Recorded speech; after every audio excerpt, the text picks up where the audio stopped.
Olá, amigos do canal Redemptoris Mater. Sejam muito bem-vindos. Se é a sua primeira vez aqui, sinta-se acolhido com um caloroso abraço. É muito bom estar com vocês todos. Convidamos a conhecerem as playlists do canal, pois todas as postagens são feitas com muito cuidado para os nossos visitantes e membros. E não se esqueçam de se inscrever e de clicar o seu joinha. Isso colaborará muito com o nosso canal e fará com que mais pessoas possam ser alcançadas por aqueles conteúdos que nós aqui divulgamos. Neste segundo capítulo da série sobre o discurso escatológico de Jesus, seguindo o ensinamento do Papa Bento XVI, vamos olhar para o fim do templo. No ano 70 d.C., o procurador romano foi expulso da Judéia. Sucedeu-se a represália romana a Jerusalém e uma defesa judaica eficaz que deu início à guerra judaica, não apenas contra os romanos, mas entre correntes judaicas rivais. Os cristãos, segundo Eusébio de Cesareia, teriam se refugiado na região ao oriente do Jordão, na cidade de Pela, antes mesmo do assédio de Jerusalém. Pode-se razoavelmente interpretar que a comunidade cristã primitiva tivesse reconhecido, em algum acontecimento que não conhecemos, o sinal anunciado por Jesus em Marcos 13, versículo 14. Quando virdes a abominação da desolação instalada onde não deve estar, então os que estiverem na Judéia fujam para os montes. Essa fuga dos cristãos demonstra o não dos cristãos à interpretação de Jesus como um zelota que pretendesse vencer pela violência. A esperança cristã é de outra natureza. O reino de Jesus não é deste mundo. Então, no período das festividades da Páscoa, Tito, filho do imperador recém-proclamado Vespasiano, chegou a Jerusalém, 40 anos depois da crucifixão de Jesus. O historiador Mittelstaedt descreve o fim do templo em 3 etapas. Primeiro, a supressão do edifício regular, ficando o santuário reduzido a uma fortaleza. Depois, vem a destruição pelas chamas. E, por fim, o desmantelamento das ruínas que haviam ficado, isto após a queda da cidade. Morreram milhares de pessoas. Quem lê todos os relatos, tomando consciência da quantidade de homicídios, massacres, rapinas, incêndios, fome, vilipêndio de cadáveres e destruição do ambiente num raio de 18 quilômetros em volta da cidade que foi desmatado, pode compreender que Jesus, retomando uma frase do livro de Daniel, assim tivesse comentado o acontecimento. Pois, naqueles dias, haverá uma tribulação tal como não houve desde o princípio do mundo que Deus criou até agora, e não haverá jamais. Marcos 13, versículo 9. Essa ameaça, no livro de Daniel, é seguida de uma promessa, que está em Daniel 12, versículo 1. Nesse tempo, a salvação virá para o teu povo, para todos os que estiverem inscritos no livro de Deus.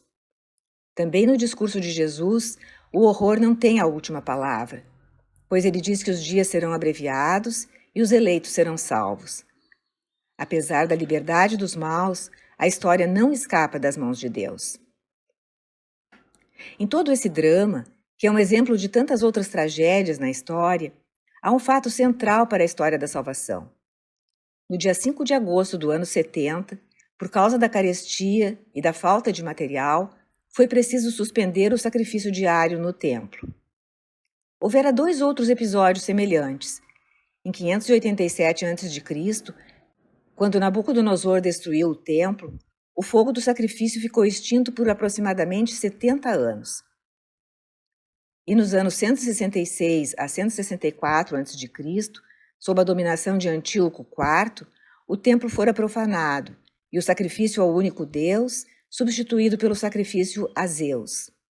Mas, em ambos os casos, o templo ressurgiu e o culto prescrito na Torá foi retomado. Já a destruição do templo no ano 70 foi definitiva. As tentativas de reconstrução, sob os imperadores Adriano em 132 e Juliano em 361, falharam. O povo teve o acesso ao território de Jerusalém e arredores proibido. Foi construída uma nova cidade, onde se celebrava o culto a Júpiter. Só no século IV, o imperador Constantino permitiu aos judeus visitarem a cidade uma vez ao ano, no dia da comemoração da destruição, para o luto junto ao muro do templo. A cessação do sacrifício e a destruição do templo significaram o fim do sacrifício expiatório no mundo. Para os judeus, Deus perdera sua morada na terra. Eles se perguntavam onde estava a aliança feita com o povo de Israel. Depois do ano 70, há dois modos de ler o Antigo Testamento: a leitura à luz de Cristo, baseada nos profetas, e a leitura rabínica, que não tinha mais o lugar de culto e se fixou na Torá como seu centro. Na verdade, conforme Gregório Nazianzeno, no século IV, o templo foi uma etapa na história da salvação, assim como os sacrifícios de animais, uma etapa pedagógica no percurso para o culto justo, correto, definitivo. Fora algo provisório, que devia ser superado, e Cristo o superou.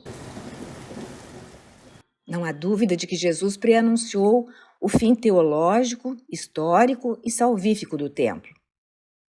Além do discurso escatológico, da sua fala sobre a casa que será abandonada, a qual comentamos no episódio anterior, além da palavra das falsas testemunhas no processo de Jesus, dizendo que ele profetizara a destruição do templo e que o reconstruiria em 3 dias, ele próprio afirmou aos que o interrogavam: "Destruí vós este templo, e eu o reconstruirei em 3 dias." Em João 2, versículo 19. Sabe-se como Jesus amava Jerusalém e o templo, que ele defendera como casa de oração para todas as nações, casa do seu Pai, e onde ensinara, procurando preparar para esse momento em que ele veio e em que a fé se abriria a todos os povos. Mas Jesus também sabia que o período do templo terminara e que algo novo chegava. A igreja nascente tinha de ler esses fragmentos, que em sua maioria eram misteriosos, juntos, para reconhecer o conjunto completo do que Jesus quisera exprimir, lembrando de tudo o que ele falara, anunciando a sua morte e a sua ressurreição. Foi o que ela fez a partir de Pentecostes. A realidade constituída pelos sacrifícios no templo foi substituída pela fração do pão nas casas, ou seja, a obediência à ordem de Jesus, a memória da última ceia. Foi substituída pela vivência da Eucaristia, embora os primeiros cristãos ainda fossem ao templo como lugar da palavra.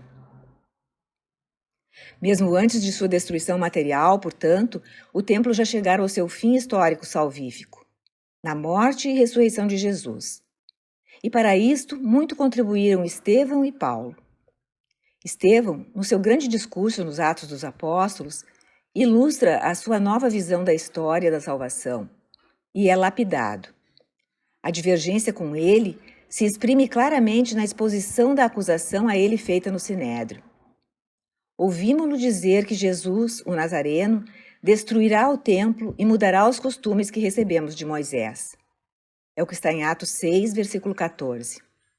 Trata-se da menção à palavra de Jesus sobre o fim do templo de pedra e o novo templo, o próprio Cristo, que Estevão assumiu como centro de sua pregação.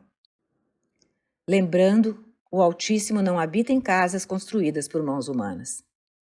De fato, o próprio Deus dissera: "O céu é meu trono e a terra o estrado dos meus pés.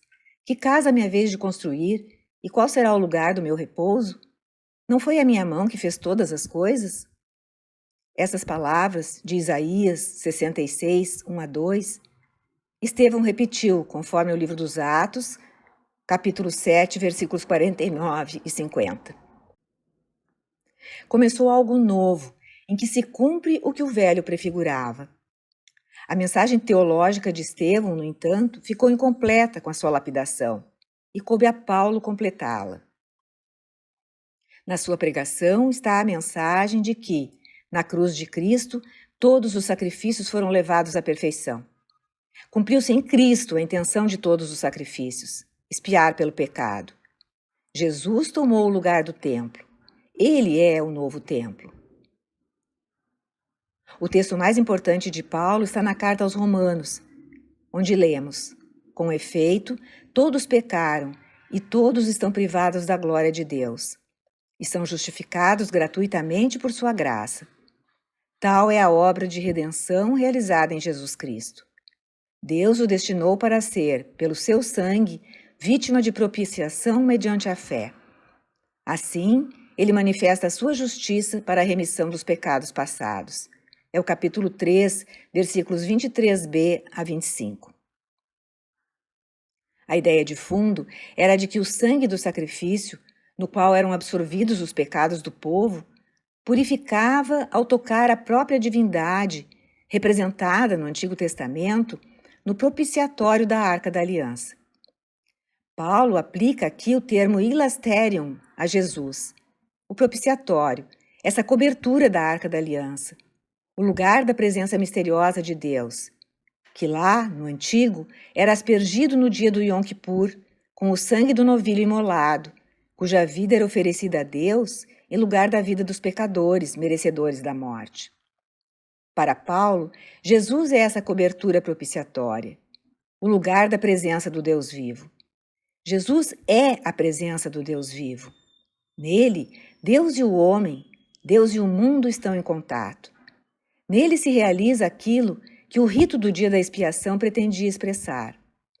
Na doação de si mesmo na cruz, Jesus depõe todo o pecado do mundo no amor de Deus e nele o dissolve.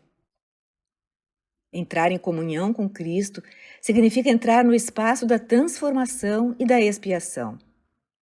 O templo com seu culto é demolido, e no seu lugar está a arca viva da aliança, que é Cristo crucificado e ressuscitado. O cristianismo sabia desde o início, muito antes da destruição material do templo, que o verdadeiro lugar de contato entre Deus e o homem, o novo templo, era o ressuscitado. Na sua oração sacerdotal, que aconteceu depois da profecia da destruição do templo e do discurso escatológico, Jesus confirmara tudo isso, reinterpretara a realização do grande dia da expiação na sua cruz. Considerando o centro da teologia do Antigo Testamento cumprido na mesma cruz.